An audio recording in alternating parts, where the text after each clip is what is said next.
A língua portuguesa está cheia de expressões ricas e com personalidade. É como uma caixa de bombons. Abre-se, tira-se um e outro e mais outro e não se consegue parar. Ou como um poço muito fundo e escuro, cheio de aranhas.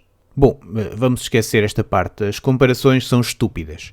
O que importa é que a língua portuguesa tem muitas expressões ricas e, às vezes, não é imediatamente óbvio o significado de algumas dessas expressões.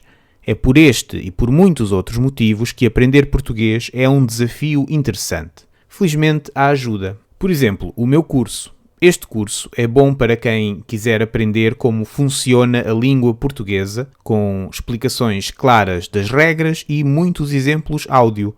Também há uma secção com materiais para praticar, incluindo vídeos, canções e textos. Aprender línguas é um dos meus passatempos, é uma coisa que gosto mesmo de fazer. Sempre que tento aprender uma língua, gostava de ter um curso assim, uma forma de aprender a usar a língua de forma natural e de recordar coisas que já aprendi e posso ter esquecido. Vamos ver uma promoção breve. Want to learn Portuguese or are you here just to look at the pet platypus? Then try this course. I made it.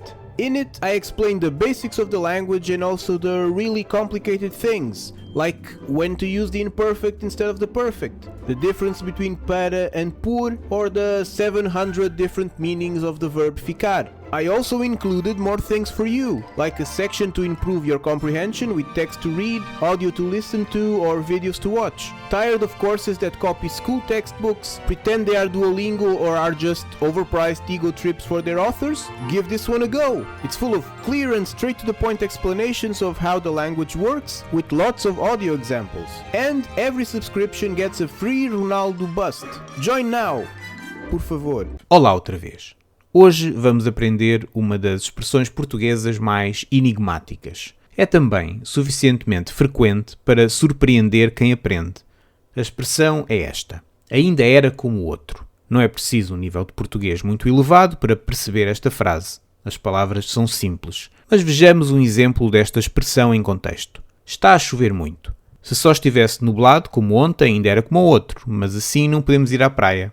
Ou, o meu carro novo só me dá problemas. O anterior era muito velho, mas ainda era como o outro. Quem é este outro misterioso? De quem se está a falar? Gostava de poder dizer que a resposta é simples, mas estaria a mentir. A resposta não é simples, mas acho que também não é impossível de explicar ou de perceber. Vamos tentar. A expressão ainda era como o outro usa-se quando falamos de uma situação negativa e a comparamos com uma situação ligeiramente melhor, apesar de também ser negativa. Por exemplo, o meu novo professor de português não sabe explicar. O anterior não parava de falar de ornitorrincos, mas ainda era como o outro. Ou seja, o professor novo é uma porcaria. O professor anterior também não era bom, mas era melhor, apenas quando o comparamos com o novo. Não gosto da nova decoração deste restaurante. Antes era tudo cor de laranja, mas ainda era como o outro. Ou seja, a decoração nova do restaurante não é agradável. Talvez haja demasiados espelhos nas paredes e ninguém gosta de se ver a comer. Talvez haja meias usadas no centro de cada mesa. A decoração anterior era completamente laranja e isso podia não agradar a muitas pessoas, mas pelo menos era mais fácil de suportar. Pode haver algumas variações da expressão. Por exemplo, com o verbo ser noutro tempo. Antes era muito pior. Agora ainda é como o outro. Ou mesmo com o verbo estar. Antes estava muito mal. Agora ainda estou como o outro. E pronto. Perceberam? Mais ou menos? Espero que sim. Pode não ter sido a melhor explicação, mas acho que podia ter sido muito pior.